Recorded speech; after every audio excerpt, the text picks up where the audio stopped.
Here's my review of Batman Caped Crusader.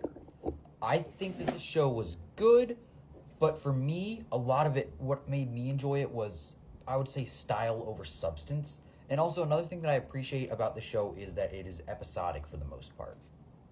Aesthetically, I really love it. Like, I love just this 1940s style Batman when he's coming out of the shadows to take down criminals.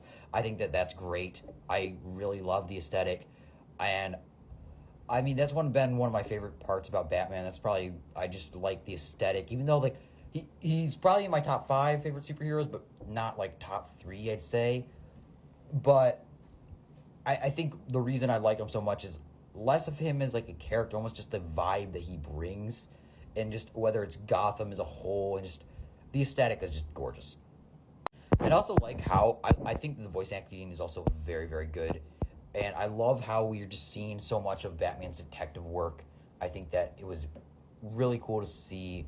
And a lot of this, like I said, a lot of this show, for me, the reason I was able to like it as much as I did was probably the aesthetic. But in terms of characters, I don't really think it's as compelling as some other shows that I've seen, specifically other superhero shows that I've seen.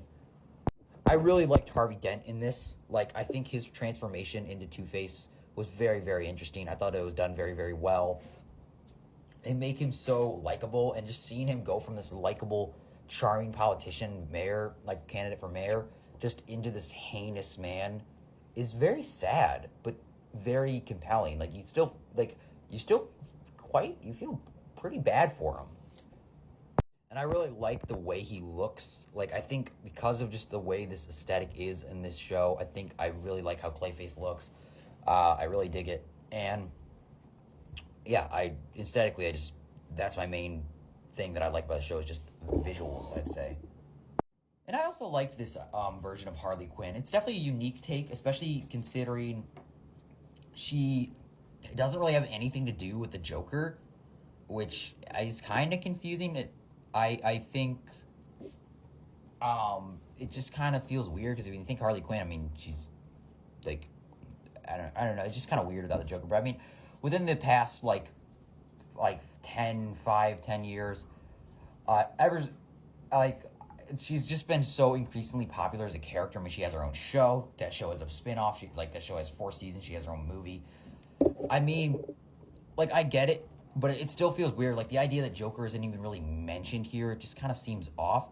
I mean, I definitely get it, especially considering they kind of want to make her more distinct from the Joker. They don't really want to make her the Joker's girlfriend anymore. In this one, she's a lesbian, and she has been many times in shows and comics, so it kind of makes sense.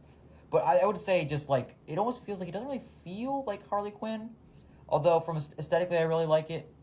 But I'm just kind of flip-flopped on, like, it just feels so weird watching a Harley Quinn without the Joker. But I didn't mind her. I still liked her, and she was always very... This particular Harley is a very different take, I feel like, on Harley, because I always think, like, Harley Quinn, at least how she's been portrayed in a lot of other medias, from movies to her show, she's very silly. This one, she's much more serious and scary, so it doesn't really feel like a lot like Harley Quinn. But, I mean, this is going for a new take, and I think I like it. It's just not really how I picture her. Like I said, I love also just all the aesthetic designs from the lighting, like with Clayface. It's just so good. I love the aesthetic of the show.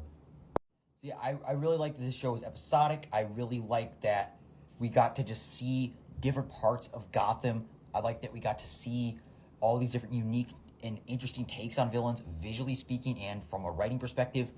And this show just feels really new, I'd say, like, in terms of, like, if, like, Batman's a character has been around for, like, over 80 years or something. I mean, and I think that it's cool that we have some new take on the Batman. Like, Batman himself still feels like Batman, but I would say just the world of Gotham feels a bit different. But I kind of like it. It's very unique. It's not, like, the best animated show of the year, but it's definitely pretty good. I thought it was really good for the most part. Just a couple of characters I just don't find as compelling, and some episodes just aren't as good as others. And also, like, you have a lot of these great characters, but we just don't get to see it. Like, and, like, the Penguin, like, I don't know. Like, the decision they made with the Penguin, I don't really like. Like in this version, it's a gender swap Penguin, but it's less that, but it's more just, she doesn't feel also like the ruthless gangster that at least the male version of Penguin is. It just feels kind of weird. But yeah, this is definitely a unique take. I still liked it, and I definitely want to see a season 2, and I want to explore this world more. And Batman himself, I really liked his performance. I just loved